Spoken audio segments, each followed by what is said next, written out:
Hello guys, current affairs funda में आप सभी का स्वागत है। मैं हूं आपके साथ अभिषेक शर्मा और आज के इस वीडियो सेशन में हम 11 दिसंबर तक के सभी इंपॉर्टेंट करंट अफेयर्स कवर करने वाले हैं। हमेशा की तरह आप इस वीडियो को अंत तक जरूर देखिएगा, आज भी आपको काफ़ी कुछ जानने के लिए मिलेगा। साथ ही गाइस, इस सेशन को शुरू करने से पहले आप सभी को बताना चाहूँगा, यदि आप हमारे daily current affairs PDF, weekly PDF, monthly PDF और हर महीने के banking and economic awareness PDF चाहते हैं तो करंट अफेयर्स फंडा का 1 ईयर मेंबरशिप प्लान आप ज्वाइन कर सकते हैं, जिसका लिंक आपको वीडियो के डिस्क्रिप्शन में या फिर फर्स्ट कमेंट में मिल जाएगा। आपको बता दें, इस 1 ईयर मेंबरशिप प्लान के तहत जितना भी हमारा पीडीएफ कंटेंट है वो हम आपको 1 साल तक के लिए प्रोवाइड कराते हैं, जिसे आप डाउनलोड कर सकते हैं, प्रिंट आउट भी निकलवा सकते हैं। इसके लिए चाहे तो आप करंट अफेयर्स फंडा ऐप को यूज़ कर सकते हैं या फिर अपने लैपटॉप या सिस्टम की मदद से वेब लॉगिन भी कर सकते हैं। कोई भी आपका एग्जाम हो, बैंकिंग, एसएससी, रेलवे या स्टेट पीसीएस, जहाँ पर भी जनरल अवेयरनेस या करंट अफेयर्स पूछे जाते हैं, सभी एग्जाम्स के लिए हमारा पीडीएफ कंटेंट काफ़ी यूज़फुल है। तो कोई भी अगर आपका डाउट है हमारे इस पीडीएफ कोर्स से संबंधित तो आप कमेंट बॉक्स में अवश्य लिखिएगा। चलिए फिर करते हैं शुरुआत इस वीडियो सेशन की। हमेशा की तरह सबसे पहले आज का क्वेश्चन देख लेते हैं, इसका आंसर आपको अभी कमेंट बॉक्स में करना है। Who is the new chief minister of Mizoram? Mizoram के नए मुख्यमंत्री कौन है? ऑप्शन हैं लाल रिंगपुई, लाल दुहोमा, के सप्तंगा या फिर लाल थानावला। तो जल्दी से आंसर कर दीजिए, फिर हम आगे बढ़ते हैं। इसी तरह क्वेश्चन यदि आप प्रैक्टिस करना चाहते हैं तो हमें टेलीग्राम पर जरूर ज्वाइन करें।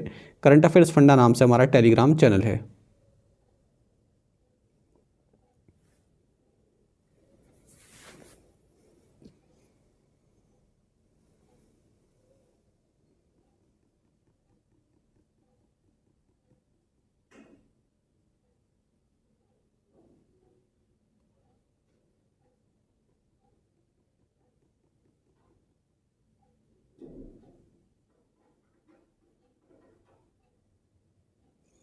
What is the theme for 2023 Human Rights Day on December 10?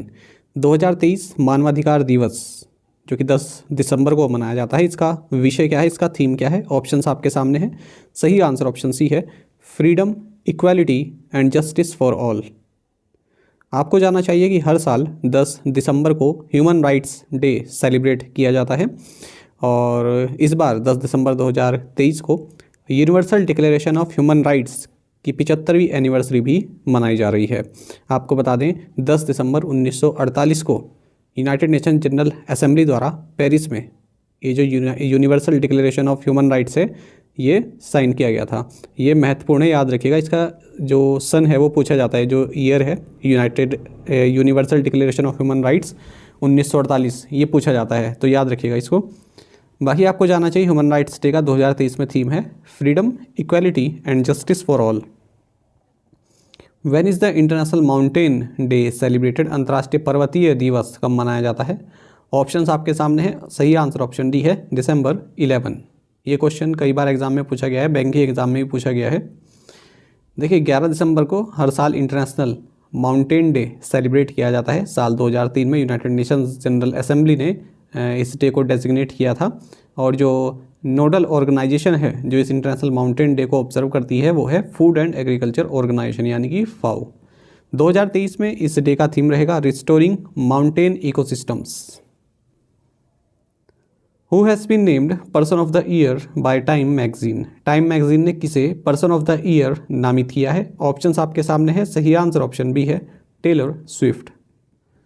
आपको जानना चाहिए American singer songwriter Taylor Swift, इन्हें टाइम्स का 2023 पर्सन ऑफ द ईयर चुना गया है। आपको बता दें, टेलर स्विफ्ट फर्स्ट वुमेन है जो person of the year cover पर 2 बार अपीयर हो चुकी हैं।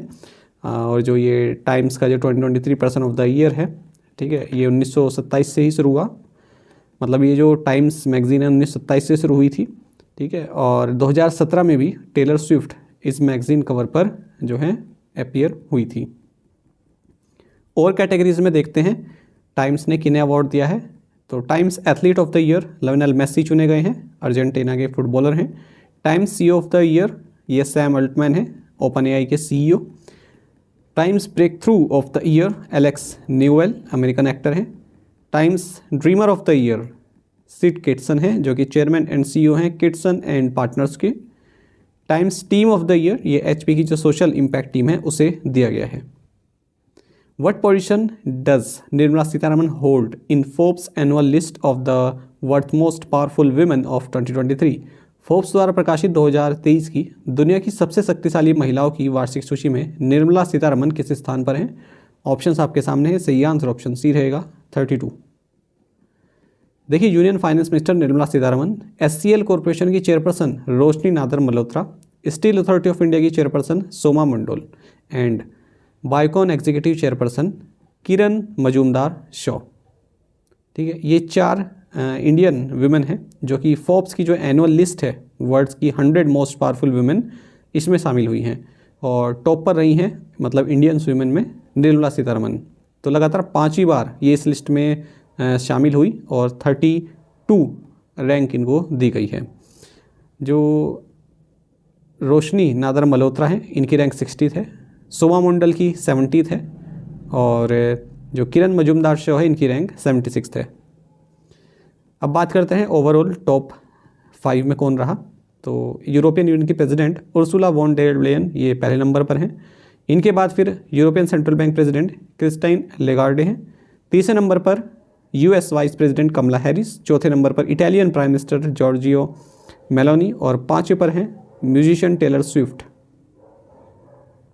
अच्छा, ये जो लिस्ट है इसमें 6 कैटेगरीज के पर्सन होते हैं। एक तो पॉलिटिक्स से संबंधित, पॉलिटिक्स एंड पॉलिसी से संबंधित, बिजनेस से संबंधित, फाइनेंस से संबंधित, मीडिया एंड एंटरटेनमेंट से संबंधित, फिलैंथ्रोपी एंड टेक्नोलॉजी से संबंधित।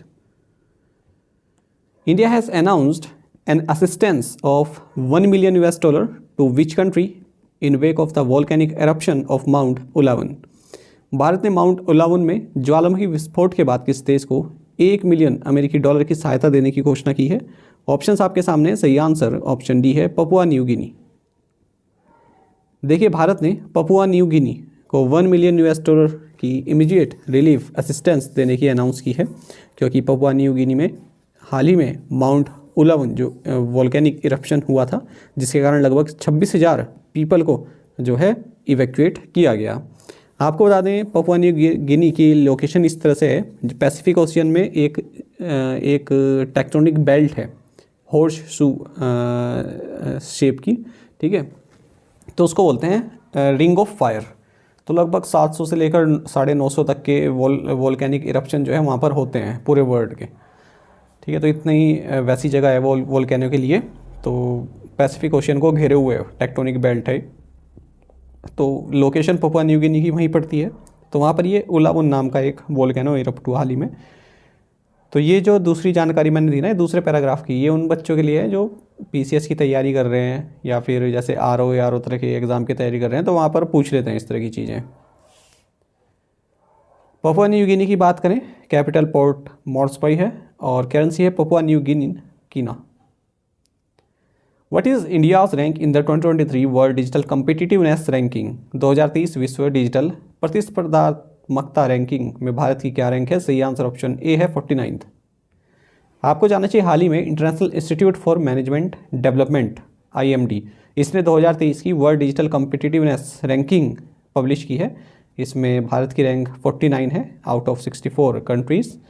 और इसमें बताया गया है कि भारत ने साइबर सिक्योरिटी नॉलेज के मामले में काफ़ी अच्छा प्रदर्शन किया है। और 3 मेन फैक्टर्स होते हैं यहाँ पर रैंकिंग देने के लिए, एक तो नॉलेज, दूसरा टेक्नोलॉजी, तीसरा फ्यूचर रेडीनेस। टॉप 10 कंट्रीज़ की अगर हम बात करें, यूनाइटेड नेशन से, नीदरलैंड से, Singapore, Denmark, Switzerland, south Korea, Sweden, Finland, Thailand and Hong Kong. और वेनेजुला इसमें लास्ट पर है, 64वें नंबर पर है।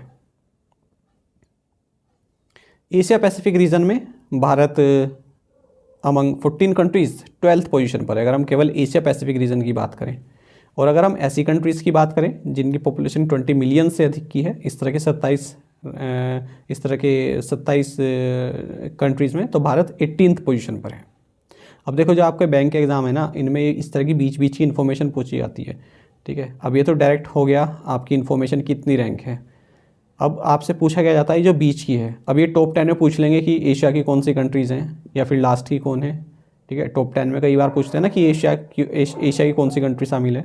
यहाँ पर पूछ लेंगे कि भारत जो है एशिया पैसिफिक रीजन में कौन सी रैंक पर है, तो ये आपको मालूम होनी चाहिए। अच्छा, इसी तरह से वर्ल्ड बैंक ने भी एक डेटा प्रोवाइड करा है। इसने कहा है कि जो 5 कंट्रीज़ हैं, China, Brazil, India, Indonesia and Vietnam, ये वर्ल्ड की जो टोटल डिजिटल इंफ्रास्ट्रक्चर इन्वेस्टमेंट है 2023 में, तो 75% इस तरह की इन्वेस्टमेंट केवल इन 5 कंट्रीज़ में आई है, लगभग $68.3 बिलियन की। डिजिटल इंफ्रास्ट्रक्चर संबंधित इन्वेस्टमेंट इन 5 कंट्रीज़ में आई है। Who was the head of the ethics panel investigating the cash for query allegations pertaining to Mahua Moitra? Mahua Moitra से संबंधित कैश फॉर क्वेरी आरोपी की जांच करने वाली एथिक्स पैनल के प्रमुख कौन थे? सही आंसर होगा इसका ऑप्शन सी, विनोद कुमार सोनकर। आप सभी जानते हैं तृणमूल कांग्रेस मेंबर महुआ मोइत्रा, इनको लोकसभा से एक्सपेल कर दिया गया है कैश फॉर क्वेरी एलिगेशंस जो लगे हैं उसके चलते। तो parliamentary affairs minister Prahlad Joshi ने पार्लियामेंट में एक रेजोल्यूशन इससे संबंधित मूव किया और इसमें कहा गया कि यदि वो एमपी बनी रहती है तो ये अनटीनेबल होगा, ठीक है, और इनका जो कंडक्ट है वो एमपी लायक नहीं है, ठीक है, और इस पद को शोभा नहीं देता है, मतलब एमपी बने रहना। आपको बता दें मोइत्रा को एक्यूज़ किया गया है कि इन्होंने ब्राइब ली है दुबई बेस्ड बिजनेसमैन दर्शन हीरानंदानी से, और ये ब्राइब ली है इन्होंने पार्लियामेंट में क्वेश्चन पूछने से संबंधित, मतलब मैं आपको पैसे दूंगा, आप पार्लियामेंट में क्वेश्चन पूछिए। एथिक्स पैनल जिन्होंने इन सभी चार्जेस को इन्वेस्टिगेट किया, इसकी अध्यक्षता की बीजेपी एमपी विनोद कुमार सोनकर ने। Who has become the first women medical officer of the Indian Army to be deployed in Siachen? Siachen में तैनात होने वाली भारतीय सेना की पहली महिला चिकित्सा अधिकारी कौन बन गई? ऑप्शंस आपके सामने, सही आंसर ऑप्शन सी है, गीतिका कौल। देखिए कैप्टन गीतिका कौल ये स्नो लेपर्ड ब्रिगेड से हैं, ये फर्स्ट वुमेन मेडिकल ऑफिसर बन गई हैं इंडियन आर्मी की जिन्हें सियाचिन में डिप्लॉय किया गया है, ऐसा अनाउंसमेंट किया गया है फायर एंड फ्यूरी कॉर्प्स जो इंडियन आर्मी की है उनके द्वारा। सियाचिन के बारे में भी आपको जानना चाहिए, हाईएस्ट बैटल फील्ड है पूरे वर्ल्ड में, इसी से संबंधित क्वेश्चन पूछ लेते हैं कि हाईएस्ट बैटल फील्ड कौन सा है वर्ल्ड का, तो आंसर होगा सियाचिन। ये लॉन्गेस्ट ग्लेशियर है काराकोरम रेंज में और सेकेंड लॉन्गेस्ट है नॉन पोलर रीजन में 76 किलोमीटर, ठीक है, और अक्साई चीन, काराकोरम पास और सक्षम वैली के बीच में है ये, और NJ9842 जहाँ पर कि line of control between India and Pakistan end होती है, इसके नॉर्थ ईस्ट में है ये।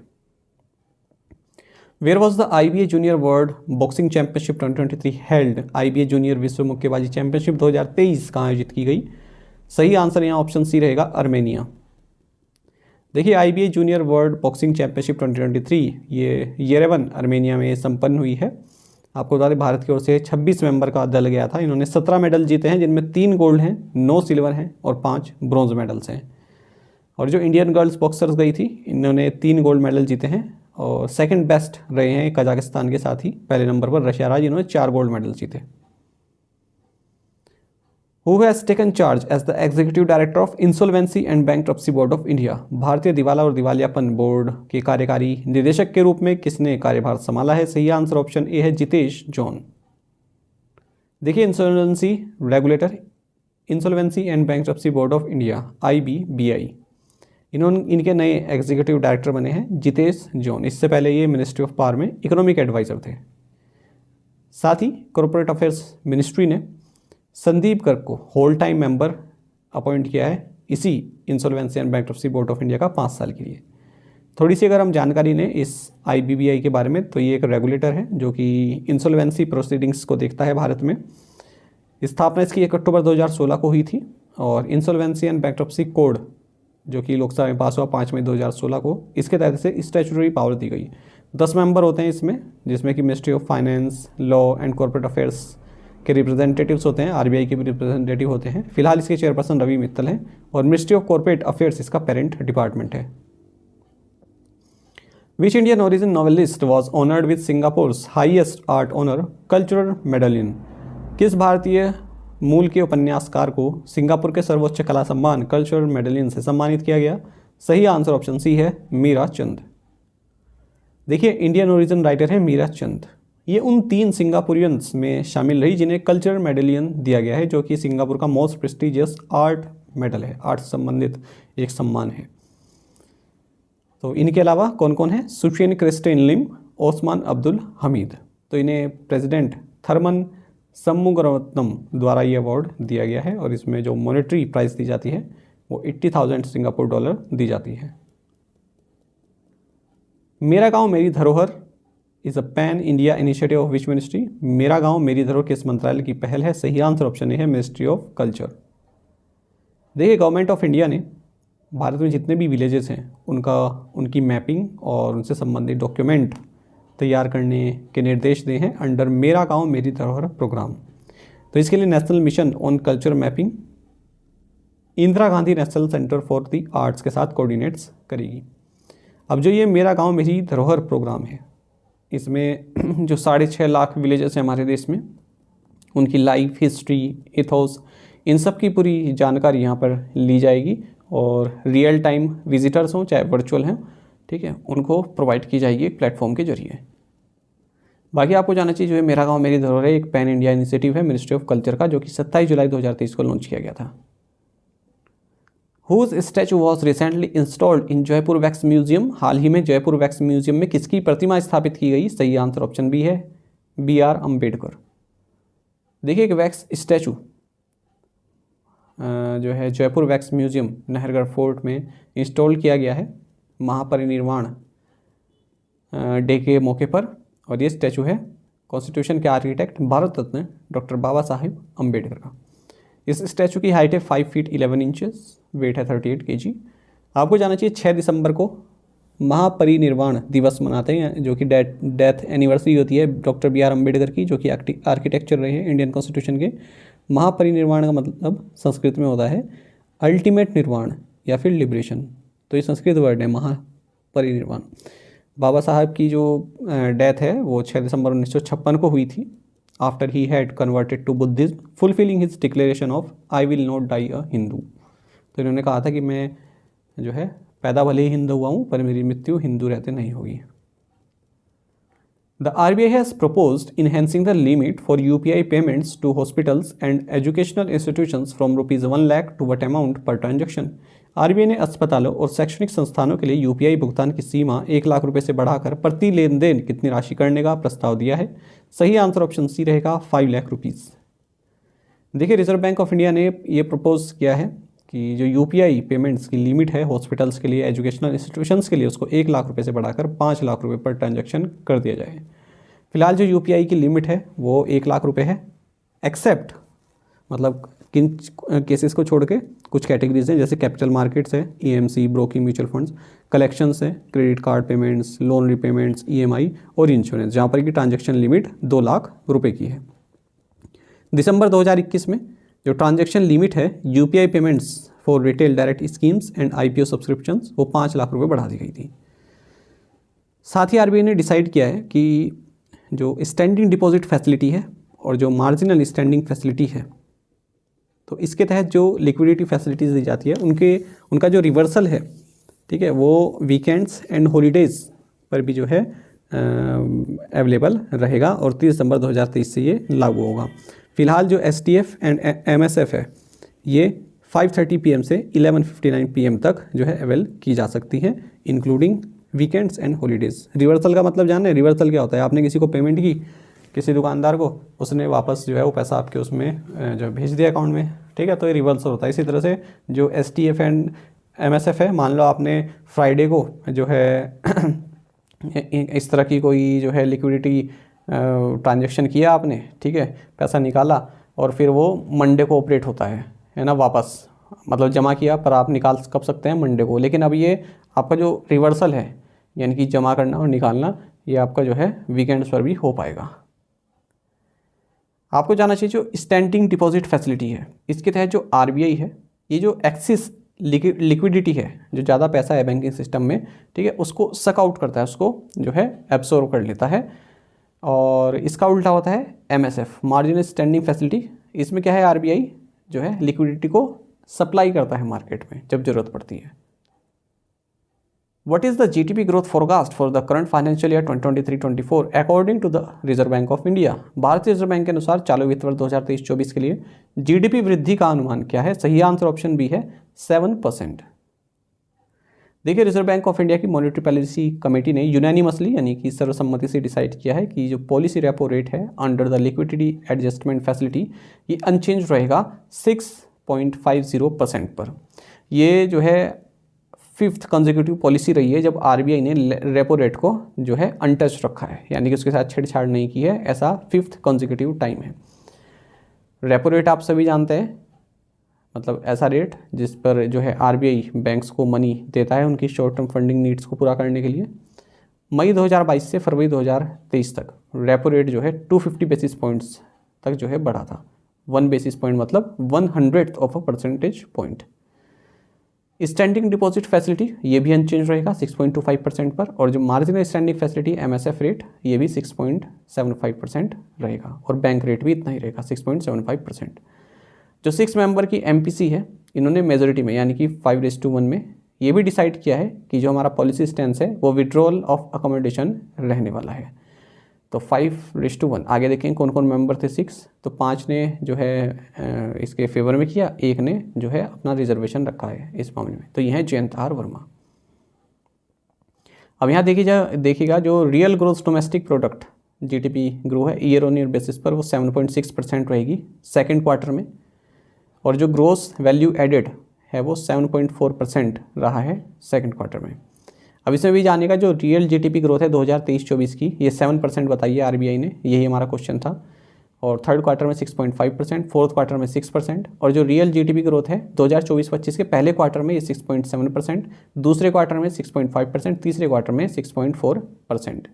जो सीपीआई इन्फ्लेशन है ये 5.4% है 2023-24 के लिए, थर्ड क्वार्टर में 5.6%, फोर्थ क्वार्टर में 5.2%, और जो सीपीआई इन्फ्लेशन है 2024-25 के फर्स्ट क्वार्टर में ये 5.2% है, दूसरे क्वार्टर में 4% है, तीसरे क्वार्टर में 4.7% है। अब जो नेक्स्ट मीटिंग होगी एमपीसी की ये 6 से 8 फरवरी 2024 के बीच होगी।